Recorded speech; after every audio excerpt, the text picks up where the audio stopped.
Friends, magandang gabi. Ang video ko for tonight is tungkol dito sa POC to radio interface. May revision akong ginawa, kagaya ng aking pinangako. Meron akong binago dito. I call this, para hindi ko makalimutan, December version, no?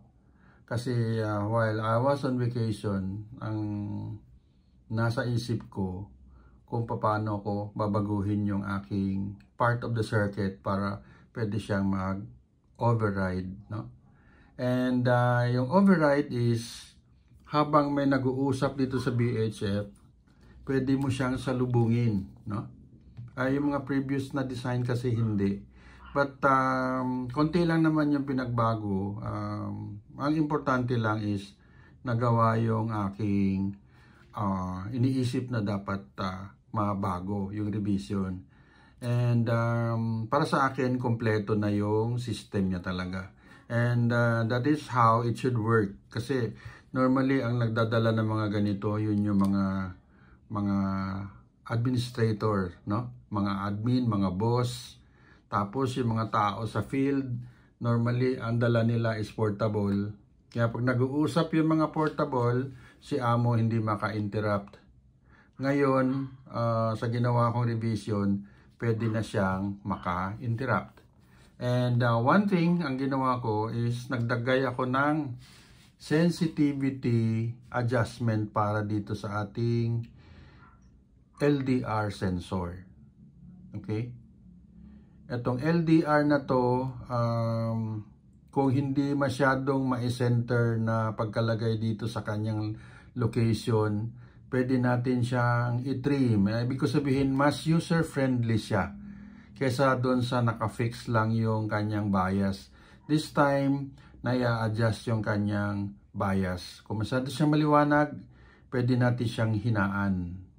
Masyadong maliwanag means masyado siyang sensitive, so pwede natin siyang i-desense dito.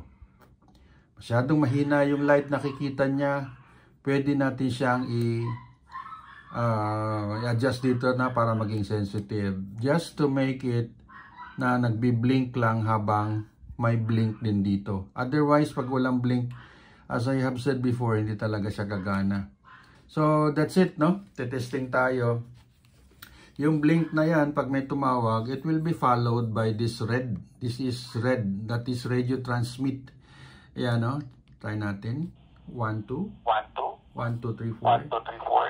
And kaya ako nag-stick, guys. Siguro may nakikita kayo dyan. May ibang nagsusupply ng ganito.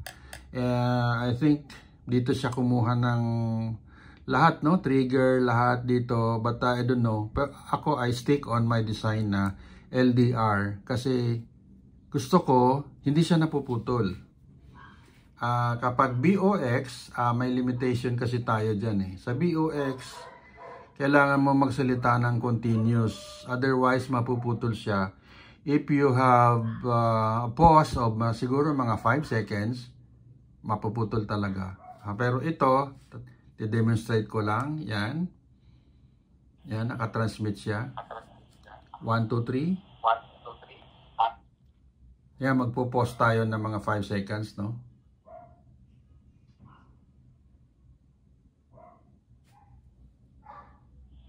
One, two, three. Then at the instant na nirelease ko to, yan, putol agad yung transmit. Siguro mga 1 second delay. And that is normal, no? Walang mawawala sa 1 second. And ganun din yung from the radio. From the radio, kahit hindi siya magsalita, basta may pumiga, or kahit nagsalita siya and then nag-pause siya ng pagsasalita dahil may iniisip siya, hindi rin po napuputol yan. Yan. Check. Feedback siya. 1, 2, 3. Then, at the moment na i-release natin yan, of course, putol din siya, no? So, eto, pakikita ko yung kanyang override function. Ang override function naman, habang may nagsasalita dito sa BHF, pwede nang sumapaw itong may dala ng POC. So, i-ano ko lang, no? Susum out ko siya. Okay, ito yon pag may pumasok sa VHF. Nagre-receive ito, may ilaw ito. Nagta-transmit itong POC going to another POC, no? So, yung previous design, hindi ka pwedeng sumalungat.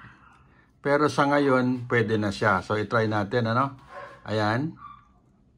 Ngayon, sasalubungin ko siya. Check 1, 2, 3. 1, 2, 3. 1, 2, 3, 4. Ayun. Okay, once again. May nagsasalita dito sa analog. Yan. Ito si boss. Dala niya to. Pwede siyang sumalungat. Yan, no? 1, 2, 3, 4, 5. Okay. Once again. Yan. Tapos, nag-press ng PTT. Ayan, no? Ayan, guys. Nakikita nyo, nakatransmit na, no? Ako, nakapiga pa ako. 1, 2, 3. Of course, hindi ko marinig kasi nakapiga ako, eh, no? Pag-release ko, 1, 2, 3, 1, 2, 3, 1, 2, 3, 4. So, ayun.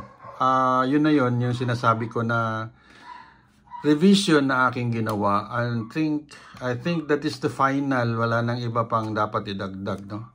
So, kumpleto na yung kanyang system. Yung override nga pala is dapat ilapit nyo yan doon sa inyong administrator. Kung sino yung humahawak ng platform ninyo, doon nyo ipa-adjust na itong sa interface ay dapat na-override nitong mga ibang unit na binibitbit sa labas. So, only yung admin lang ang makakapag-adjust niyan, makakapag-set pala sa program. Okay. In my case, meron ako sariling platform. So, I can do it, no? Ito naging slave. Ito yung magiging parang master siya. So, kaya ko siyang i-override. Hanggang dito na lang, guys. Thank you for watching. Magandang gabi.